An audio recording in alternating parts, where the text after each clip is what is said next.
तो job costing का जो टॉपिक है 0 to 8 मार्क्स का।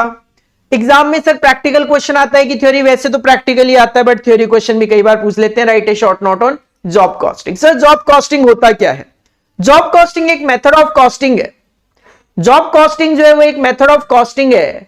और सर जितने भी मेथड ऑफ कॉस्टिंग होते हैं वो आपको या तो कॉस्ट कैलकुलेट करना सिखाते हैं या प्रॉफिट कैलकुलेट करना सिखाते हैं या दोनों कैलकुलेट करना सिखाते हैं। तो जॉब कॉस्टिंग एक मेथड ऑफ कॉस्टिंग है जो कि हमें एक प्रोसीजर बताता है किस चीज की, कॉस्ट और प्रॉफिट और सेलिंग प्राइस डिटरमाइन करने की। सर अगर मैं कोई काम कर रहा हूं तो उसको काम को करने के लिए मेरी क्या कॉस्ट है मैं वो कैलकुलेट कर सकता हूं, मैंने क्या कमाया वो मैं कैलकुलेट कर सकता हूं, या फिर आप अपना कॉस्ट में प्रॉफिट मार्जिन ऐड करके सेलिंग प्राइस भी डिटरमाइन कर सकते हैं। सर जॉब क्या होती है? जॉब का मतलब होता है on the specification of customer काम करके देना। जैसे कि मैंने यहां पे एग्जांपल लिखे हैं, फर्नीचर मेकिंग जो एक शॉप होती है या ऑर्गेनाइजेशन होती है, आप एक शॉप पे, फर्नीचर की शॉप पे जाके बोल सकते हो मेरे को इस तरीके की ड्रेसिंग बनवानी है, वो आपको बना के दे देंगे। मुझे ये स्पेसिफिक तरीके का बेड बनाना है, वो बना के आपको दे देंगे। मतलब कस्टमर के स्पेसिफिकेशन पे अगर कोई भी ऑर्गेनाइजेशन काम कर रही है तो वो कहलाती है जॉब बेसिस पे वर्क करना। रिपेयर शॉप होती है, आप अपनी गाड़ी, scooty, bike, two wheeler, four wheeler लेकर जाते हो, उसमें कोई प्रॉब्लम आ जाती है, रिपेयर शॉप पे लेके जाते हो और आप कहते हो इसका इस तरीके से रिपेयर कर दो, इसमें ये दिक्कत है।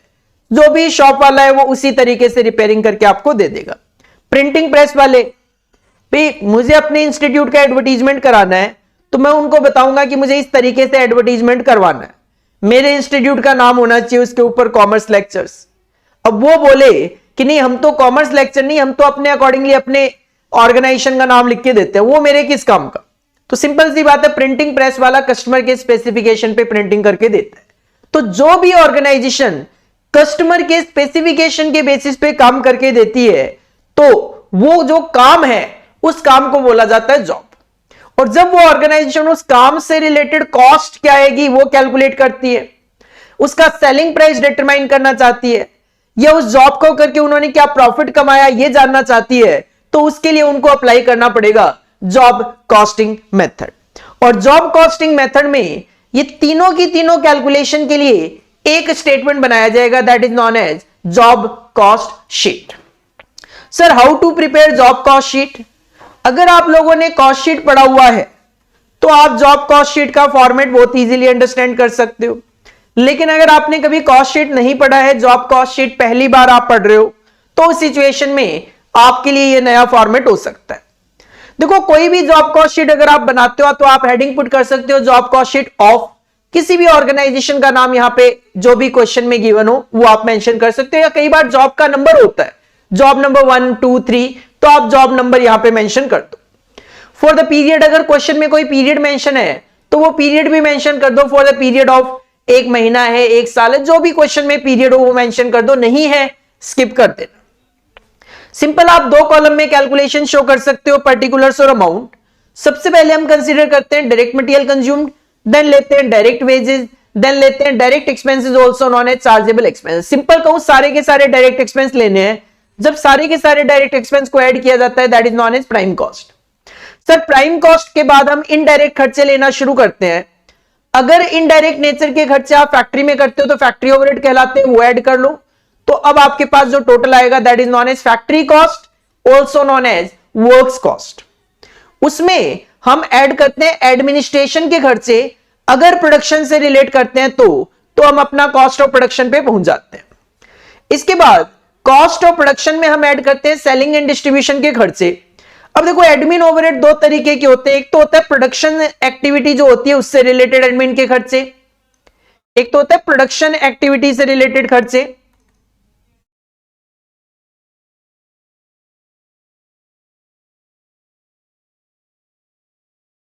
एक तो होता है प्रोडक्शन से रिलेटेड और एक होता है जनरल। तो ये अलग अलग बताने के पीछे मेरा पर्पज केवल ये है, आप जब अपना स्टडी मटेरियल रेफर करते हो या फिर सजेस्टेड आंसर वगैरह, तो कई बार क्या होता है एडमिन ओवरहेड यहां पे लिखा हुआ होता है, कई बार एडमिन ओवरहेड यहां पे लिखा हुआ होता है। तो ये जस्ट अजम्पशन पे डिपेंड करता है। अगर कॉस्ट ऑफ प्रोडक्शन से पहले लिखा हुआ है, इसका मतलब एडमिन ओवरहेड को प्रोडक्शन से रिलेटेड माना गया। लेकिन अगर वो प्रोडक्शन के बाद लिखा गया है तो उसको जनरल एज्यूम किया जाता है। तो बताने का पर्पज केवल ये है, बाकी एज सच कोई मैंडेटरी नहीं है कि आप उसको रिलेटेड टू प्रोडक्शन मानो या जनरल, जो भी आप मान के करते हो अपनी एजम्पशन एग्जाम में मेंशन कर देना। तो आप अपनी टोटल कॉस्ट पे पहुंच जाओगे और टोटल कॉस्ट में प्रॉफिट ऐड करके ऑफ कोर्स हम अपनी सेलिंग प्राइस या सेल वैल्यू पे पहुंच सकते हैं। तो ये एक सिंपल सा फॉर्मेट है जॉब कॉस्ट शीट का।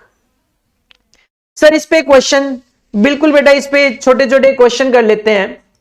क्वेश्चन देखो, एक direct material and direct labour cost of job number 111 are 760 and 550 respectively. एक जॉब है जिसको एक नंबर दिया है जॉब नंबर 111, इसमें डायरेक्ट मटेरियल का खर्चा लगा है 760, डायरेक्ट लेबर का खर्चा लगा है 550।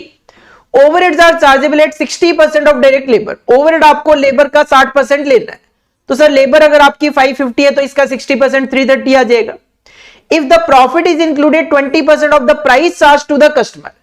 आप जो कस्टमर से प्राइस चार्ज करते हो दैट इज सेलिंग प्राइस, तो आपको 20% सेलिंग प्राइस का प्रॉफिट चाहिए। क्वेश्चन जानना चाहता है calculate the price of job number 111। Sir सबसे पहले डायरेक्ट मटेरियल आ जाएगा 760, देन डायरेक्ट लेबर आ जाएगा 550, डायरेक्ट एक्सपेंस है नहीं तो इन दोनों का जो टोटल होगा 1310, वही आपका प्राइम कॉस्ट हो जाएगा।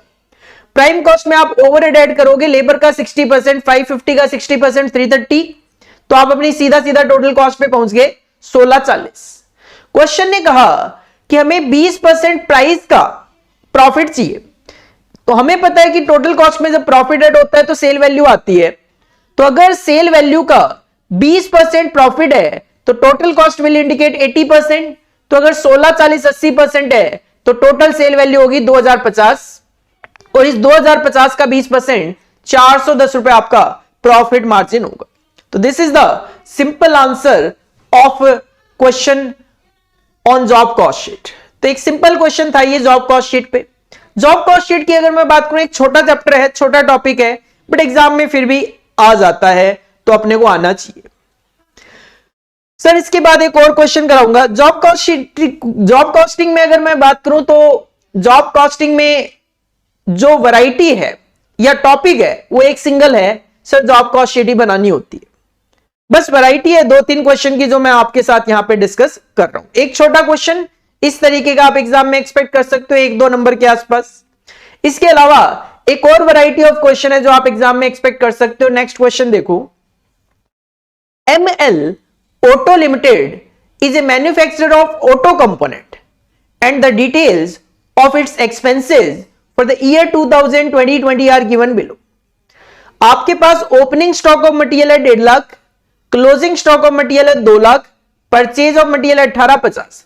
तो sir opening plus purchase minus closing करके आप इजीली रॉ मटेरियल कंज्यूम निकाल सकते हो। डायरेक्ट लेबर है 950, फैक्ट्री ओवरहेड 380, एडमिन ओवरहेड है 250 400। तो आप इस एडमिन ओवरहेड को प्रोडक्शन रिलेट मानते हो तो कॉस्ट ऑफ प्रोडक्शन से ऊपर आएगा, और अगर जनरल मानते हो तो कॉस्ट ऑफ प्रोडक्शन के बाद आएगा। ये था 2020 का डेटा। इसके बाद कहते हैं during 2021 the company has received an order from A car manufacturer where it estimates that the cost of material and labor will be rupee 8,000 and 4,50,000 respectively। 2021 में एक ऑर्डर आया जिसमें मटेरियल का जो खर्चा है वो लगेगा 8 लाख, लेबर का जो खर्चा है वो लगेगा 4.5 lakh. ML Auto Limited charges factory overhead as a percentage of direct labor and administration overhead as a percentage of factory cost. अब जो ML लिमिटेड है उन्होंने एक पॉलिसी बना रखी है कि ये फैक्ट्री ओवरहेड जो लेते हैं वो लेबर का परसेंटेज लेते हैं, कितना परसेंट वो नहीं बताया।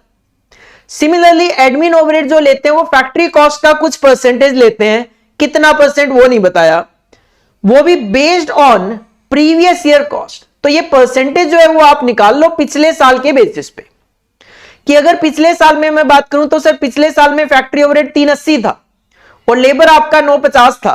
तो आप देख लो कि फैक्ट्री ओवरहेड लेबर कॉस्ट का कितना परसेंट है। तो 3,80,000 9,50,000 का 40% है। तो सिंपल क्वेश्चन यही कहना चाहता है फैक्ट्री ओवरहेड डायरेक्ट लेबर का 40% लेते हैं। सिमिलरली एडमिन ओवरहेड कैलकुलेट हो जाएगा। Cost of delivery of the component at the customer premises, अगर आप इसको ध्यान से समझते हो तो ये डिस्ट्रीब्यूशन ओवरहेड है, इज एस्टिमेटेड 45,000 का डिस्ट्रीब्यूशन का खर्चा है, cost of delivery at premises of customer. Question क्या चाहता है? क्वेश्चन चाहता है पहले पॉइंट में calculate the overhead recovery rate based on actual cost for 2020। 2020 का जो डेटा था अपने पास, उसके बेसिस पे हमें ओवरहेड के रेट निकालने, जो मैंने अभी निकाल के बताया आपको कि 380 9.5 लाख का कितना परसेंट है, 40%। तो बस वो रेट निकाल के बताने। तो सिमिलरली एडमिन ओवरहेड भी निकाल लेते हैं। तो सर सबसे पहले फैक्ट्री ओवरहेड रेट निकालोगे, तो बस इसका मतलब यही होता है कि फैक्ट्री ओवरहेड लेबर का कितना परसेंट है, तो इसका फॉर्मूला बन जाता है factory overhead divide by labour into 100। तो सर 380 डिवाइड बाय 950 इंटू 100। तो अगर मैं पहले रेट आपके सामने शो करूं, अगर मैं आपके सामने रेट शो करूं, तो रेट हम यहां पे देख लेते हैं, रेट हम यहां पे देख लेते हैं। ये नीचे मैंने रेट निकाल के दिखाए हुए हैं। फैक्ट्री ओवरहेड का रेट अगर आपको निकालना है तो factory overhead divide by direct labour into 100। Sir factory overhead question में हमारे पास गिवन है 3,80,000, 3,80,000। डायरेक्ट लेबर था 950, तो 380 divide by 950 into 100, 380 divide by 950 into 100, 40% of direct labour, मतलब फैक्ट्री ओवरहेड आपको लेबर का 40% लेना है। सिमिलरली अगर आपको यह पता करना है कि भाई एडमिन ओवरहेड फैक्ट्री कॉस्ट का कितना परसेंट है, तो लास्ट ईयर का जो डेटा है उसमें एडमिन ओवरहेड तो हमें पता है 250 400 है, तो इसको डिवाइड करना पड़ेगा फैक्ट्री कॉस्ट से। तो सर फैक्ट्री कॉस्ट निकालनी पड़ेगी इसके लिए। अगर आपको फैक्ट्री कॉस्ट निकालनी है तो सिंपली आप कैलकुलेशन दिखा सकते हो, opening stock plus purchases minus closing, ये आपका सबसे पहले रॉ मटेरियल कंज्यूम्ड आ जाएगा। Opening stock plus purchases minus closing, 18 lakh आपका रॉ मटेरियल कंज्यूम्ड आ गया। इसमें आप ऐड कर लो डायरेक्ट लेबर, डायरेक्ट लेबर थी 9.5 लाख रुपए। जैसे ही ऐड करोगे आपके पास प्राइम कॉस्ट आ गया 27,50,000। सर प्राइम कॉस्ट में हम ऐड करते हैं फैक्ट्री ओवरहेड 380, तो जैसे ही आप फैक्ट्री ओवरहेड ऐड करोगे 380 आपको आपकी फैक्ट्री कॉस्ट मिल जाएगी। और इसमें अगर आप ऐड कर लोगे एडमिन ओवरहेड 250 400, तो आप अपना कॉस्ट ऑफ प्रोडक्शन पे पहुंच जाओगे। तो सर पिछले साल कहानी ये थी कि एडमिन ओवरहेड 250 था और फैक्ट्री ओवरहेड 31-30 था। तो बस हमें यह देखना है कि एडमिन ओवरहेड फैक्ट्री कॉस्ट का कितना परसेंट है। तो 2,50,400 डिवाइडेड बाई 31,30,000 इंटू 100 करोगे, आपको आपका एडमिन ओवरहेड का रेट पता चल जाएगा। Sir admin overhead factory cost का 8% होता है। फैक्ट्री ओवरहेड, वो एडमिन ओवरहेड फैक्ट्री कॉस्ट का 8% होता है। सर पहली रिक्वायरमेंट क्वेश्चन की यही थी, आपको रेट निकालने थे, खत्म। Second point, prepare a detailed cost statement. Detailed cost statement is nothing, it is the cost sheet for the order received in 2021। जो हमें 2021 में ऑर्डर रिसीव हुआ है, इसका हमें डिटेल्ड कॉस्ट स्टेटमेंट बना के देना है। And the price to be quoted if the company wants to earn a profit of 10% of sale. Cost statement बना के दो और प्राइस भी निकाल के बताना, हमें सेल का 10% प्रॉफिट चाहिए। सर इसके लिए हम जॉब कॉस्ट शीट बनाते हैं। तो हम बनाएंगे जॉब कॉस्ट शीट, जिसमें सबसे पहले मटेरियल लिखेंगे 8 लाख, लेबर लिखेंगे 4.5 लाख, और हमारा 12.5 लाख रुपए प्राइम कॉस्ट आ जाए। तो हम बनाएंगे सर जॉब कॉस्ट शीट 2021 के लिए। Direct material direct labour add कर दिया, प्राइम कॉस्ट आ गई। प्राइम कॉस्ट में फैक्ट्री ओवरहेड ऐड किया जाता है, और एज पर कैलकुलेशन हमने कहा है कि फैक्ट्री ओवरहेड डायरेक्ट लेबर का 40% होगा। फैक्ट्री ओवरहेड डायरेक्ट लेबर का 40% होगा। तो सर अगर फैक्ट्री ओवरहेड डायरेक्ट लेबर का 40% होगा, तो लेबर 450 है, तो इसका 40% 1,80,000 आ जाएगा। ये आपके पास फैक्ट्री कॉस्ट आ जाएगी। फैक्ट्री कॉस्ट में हम ऐड करेंगे एडमिन ओवरहेड, और हमने अभी अभी कैलकुलेट किया है कि एडमिन ओवरहेड फैक्ट्री कॉस्ट का 8% लेना है। तो सर फैक्ट्री कॉस्ट है आपकी 14,30,000, तो इसका 8% 1,14,400 आपका एडमिन ओवरहेड आ जाएगा, और इसका टोटल करोगे तो आपको आपकी कॉस्ट ऑफ प्रोडक्शन पता चल जाएगी। सर कॉस्ट ऑफ प्रोडक्शन में हम ऐड करते हैं selling and distribution overhead. Question ने हमें कहा है कॉस्ट ऑफ डिलीवरी जो है वो 45,000 होगी, ऐड कर लो, डिस्ट्रीब्यूशन ओवरहेड है 45,000, तो हमारी जो टोटल कॉस्ट है वो आ जाएगी 15,89,400। क्वेश्चन ने कहा है हमें चाहिए प्रॉफिट, वो भी सेल का 10%। तो सर अगर सेल का 10% प्रॉफिट है, अगर सेल का 10% प्रॉफिट है तो कॉस्ट 90% को इंडिकेट करेगी, तो 15,89,400 जो है दैट इंडिकेट 90%। तो आपकी जो टोटल सेल है वो आ जाएगी 17,66,000 और इसका 10% 1,76,600 आप यहां पे प्रॉफिट मेंशन कर दोगे।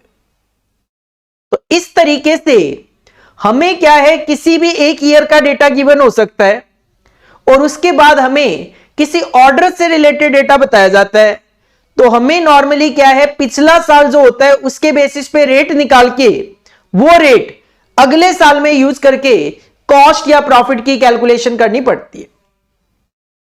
बस इसमें थोड़ा सा ध्यान आपको ये देना है, कई बार बच्चे क्या गलती कर जाते हैं बताता हूं। कई बार बच्चे ये गलती कर जाते हैं कि सर जो हमने ये पिछले साल का स्टेटमेंट बनाया हुआ होता है, जैसे इसमें क्लोजिंग स्टॉक ऑफ मटेरियल बच गया 2 लाख, तो बच्चे क्या करते हैं, उसको ओपनिंग स्टॉक ऑफ मटेरियल में कंसीडर करना शुरू कर देते हैं। यहां पे ये गलती नहीं करनी अपने को, ये गलती अपने को नहीं करनी। अगर आप किसी स्पेसिफिक ऑर्डर से रिलेटेड कॉस्ट शीट बना रहे हो तो उस सिचुएशन में पिछले साल का कोई भी ओपनिंग या क्लोजिंग स्टॉक अगले साल कंसीडर नहीं किया जाता है, यह पॉइंट आपने ध्यान रखना है। तो ये सेकंड वैरायटी है जो कि जॉब कॉस्टिंग में आपसे पूछी जा सकती है। पहली वैरायटी सर सीधा सीधा एक छोटा सा क्वेश्चन देकर आपसे जॉब कॉस्ट शीट बनाने के लिए बोला जा सकता है। दूसरी वैरायटी आपको पिछले साल का पूरा डेटा दिया जाएगा और एक साथ में नेक्स्ट ईयर का एक ऑर्डर का डेटा दिया जाएगा, तो हमें नॉर्मली पिछले साल का जो डेटा है वो यूज करना होता है रेट वगैरह निकालने के लिए, जैसे इसमें निकाला, और अगले साल का डेटा के बेसिस पे हमें कॉस्ट शीट बनानी होती है। सर इसके अलावा कुछ पॉइंट्स हैं जो आपको ध्यान में रखने हैं। क्या पॉइंट्स हैं? पॉइंट्स क्या ध्यान में रखने हैं?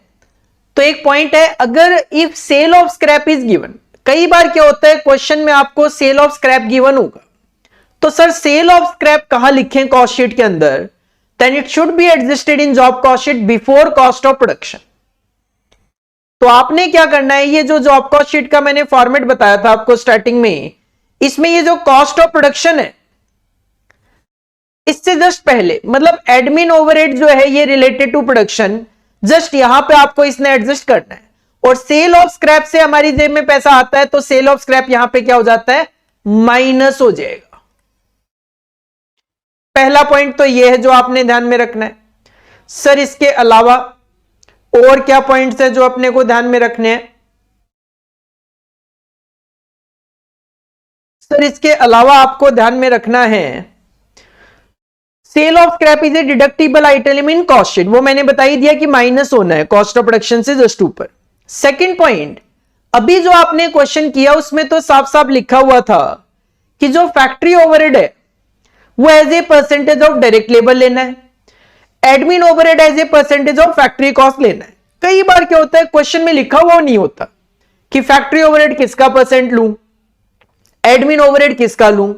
तो if basis of factory overhead is not given, ये ना बताया जाए कि फैक्ट्री ओवरहेड किसका परसेंट लेना है, देन फैक्ट्री ओवरहेड आपको हमेशा as a percentage of direct wages ही लेना होता है, जो पिछले क्वेश्चन में भी था। If basis of other overheads, अब अदर ओवरहेड में एडमिन ओवरहेड भी कवर है, सेलिंग एंड डिस्ट्रीब्यूशन ओवरहेड भी कवर है। अगर नहीं गिवन है अदर ओवरहेड का तो बाकी जो भी ओवरहेड है वो as a percentage of factory cost that is works cost ही कंसीडर करना। मतलब यह है कि सर अभी अभी जो क्वेश्चन करवाया था उसमें जो बेसिस लिखे हुए थे, अगर क्वेश्चन में नहीं भी लिखा हुआ हो तो भी वही बेसिस यूज करने हैं। तीसरा, अगर परचेज रिटर्न गिवन हो मटेरियल की, कोई दिक्कत नहीं है सर, परचेज रिटर्न माइनस हो जाएगी, परचेज जब हम ऐड कर रहे हैं तो परचेज रिटर्न माइनस हो जाएगी। It should be deducted while calculating material cost. तो जैसे आप मटेरियल कॉस्ट लिखते हो, परचेज रिटर्न की कॉस्ट माइनस कर देना, purchase minus purchase return is the net purchase. आप सबको ये पहले से भी वैसे पता ही होता है।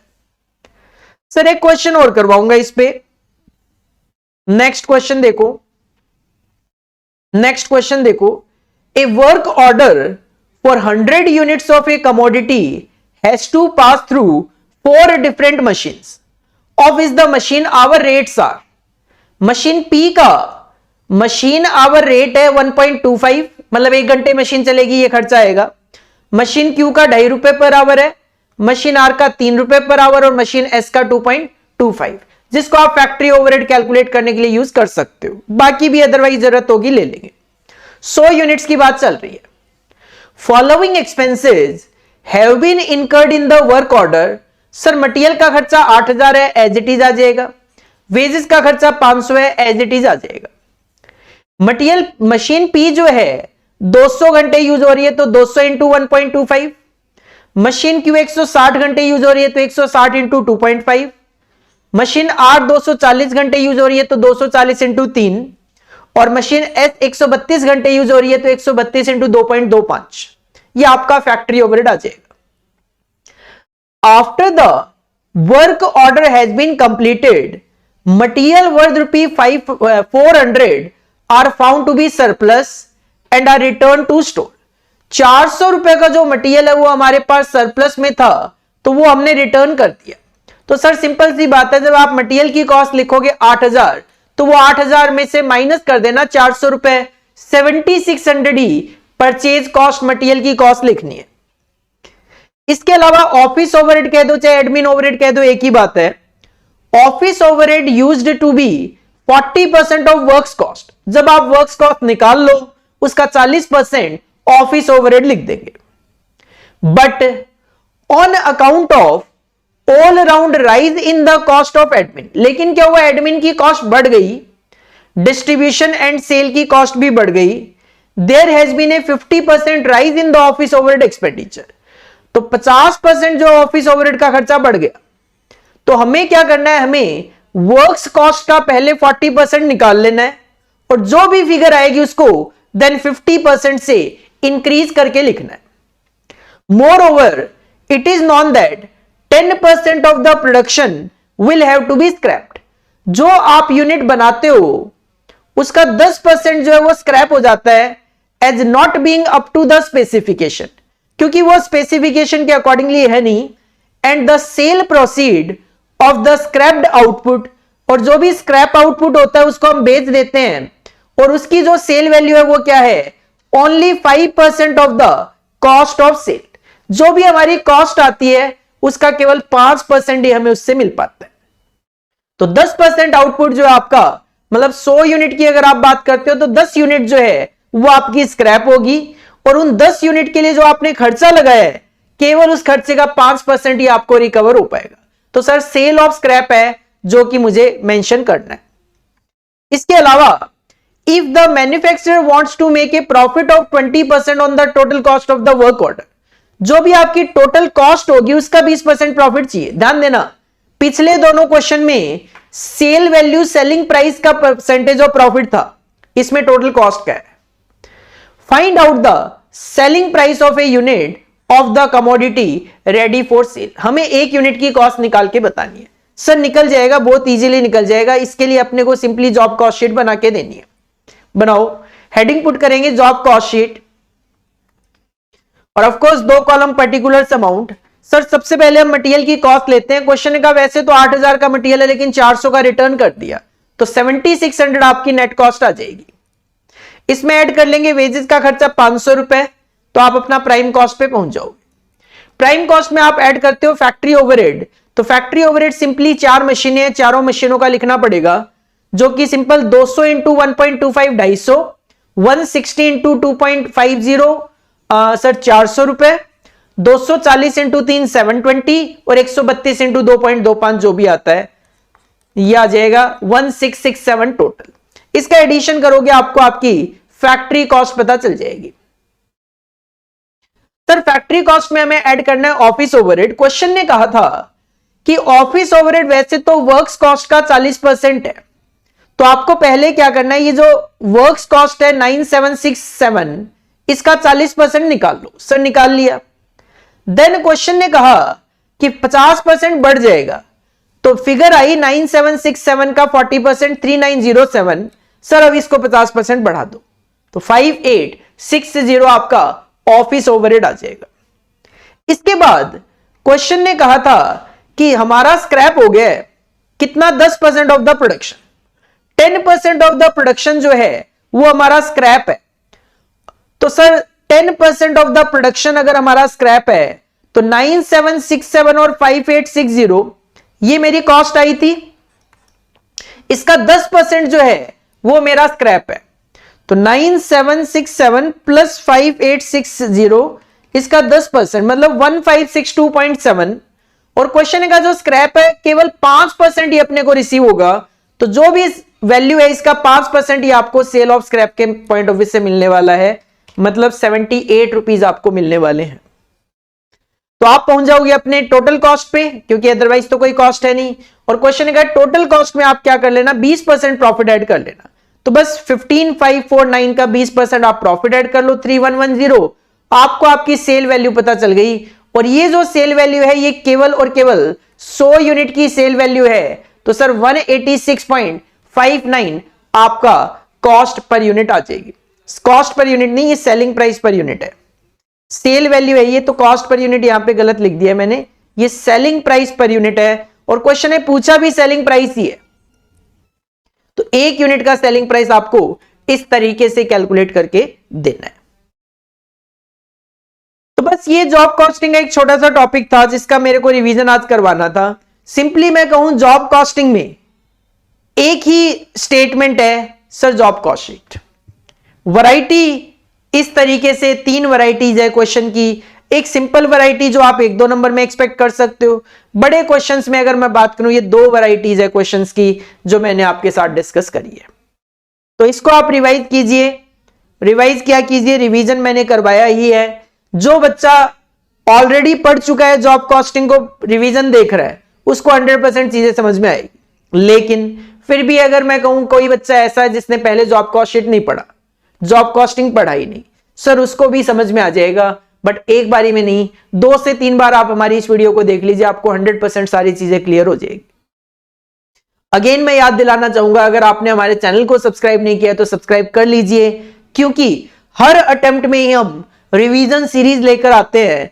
मेरे जो सब्जेक्ट्स होते हैं cost accounting, cost FM, management accounting, OMSM inter में, और फाइनल लेवल पे अगर मैं बात करूं तो एचसीएम और एसएफएम, इनके हम रिवीजन सीरीज लेके आते हैं एग्जाम से 2-2.5-3 महीने पहले अराउंड, ताकि हम सारे के सारे जो हमारे स्टूडेंट्स हैं, भले ही वो हमारे रजिस्टर्ड स्टूडेंट हो, भले ही वो हमारे यूट्यूब स्टूडेंट हो, उनको हम एक बेनिफिट दे सके। फ्री टेस्ट सीरीज के लिए टेलीग्राम चैनल ज्वाइन कर लो, टेस्ट सीरीज चल रही है वहां पे। हाँ, हालांकि आज से पहले जो टेस्ट हो चुके हैं वो आपको अवेलेबल नहीं होंगे, बट जिस दिन आप ज्वाइन करोगे उसके बाद जो भी टेस्ट होंगे वो आपके लिए अवेलेबल टेलीग्राम पे होंगे। बेल आइकन को प्रेस कर दीजिए ताकि नेक्स्ट वीडियो का नोटिफिकेशन आपको मिल जाए, और अपने दोस्तों के साथ शेयर जरूर कीजिए। और अगर आपको हमारे वीडियोस पसंद आ रहे हैं, आपको लगता है कि हमारे वीडियोस बेनिफिशियल है, तो आप इसको लाइक जरूर कीजिए, ताकि हमारा भी एक मोटिवेशन बढ़ता है कि हाँ बच्चे हमें पसंद कर रहे हैं। तो this is all about for today. मिलते हैं नेक्स्ट वीडियो में नेक्स्ट रिवीजन लेक्चर के साथ। Thank you, bye bye.